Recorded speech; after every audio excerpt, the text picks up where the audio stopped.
awesome for you to touch on. Some people might not even realize that they've experienced trauma, right? Like, what is trauma really when someone's experiencing? What's the difference between trauma and stress? And how is someone really going to know which one is which? And that is so important to understand because literally I have people coming to me still who only see stress in their life. And they say, like, oh, I'm stressed. I'm stressed over this. I'm stressed over that. And even this week, I released my podcast episode on this very topic I interviewed one of the people that I've trained now to help me run my courses. And this is Rhonda. She's a Chicago policewoman.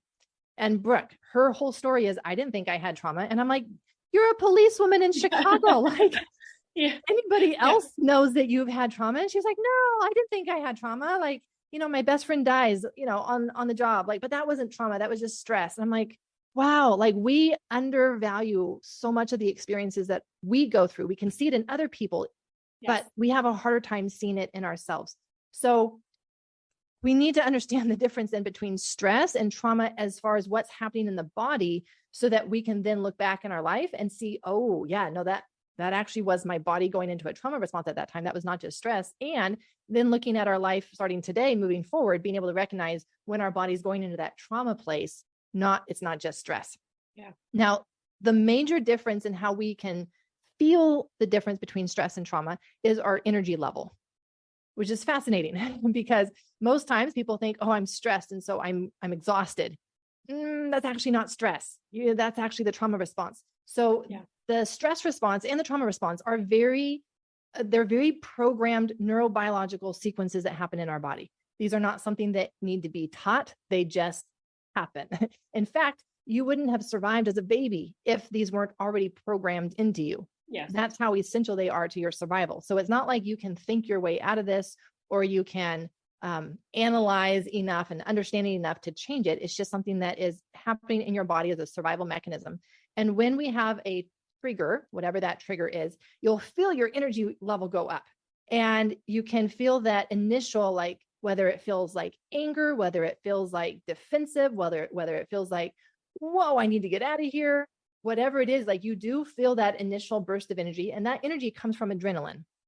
And so adrenaline is always that first step in both that, what we call a startle response of, oh, I heard a sound. Oh, I see something. And I don't yet know if it's a danger. But then the next second of my system, based on, again, gathering more information, because now I'm hyper-focused on that. If it gathers more information and says, yeah, this is a real danger, we get even more of an adrenaline rush. Now, the whole purpose of adrenaline is to get us into movement, is for us to take action. And so it shunts blood away from our gut because now's not the time to be digesting. You need to move. And so our blood flow changes, our blood pressure changes, our heart rate changes. Everything that changes in our body is for one purpose, and that is to help us take action. What happens is that for many people, they don't find themselves taking action in response to a problem in their life. And that's because their body is programmed to already get overwhelmed with that stress. And when we go into that place of overwhelm, like even as I'm talking about it, I can feel my own energy just kind of like, oh, like drop.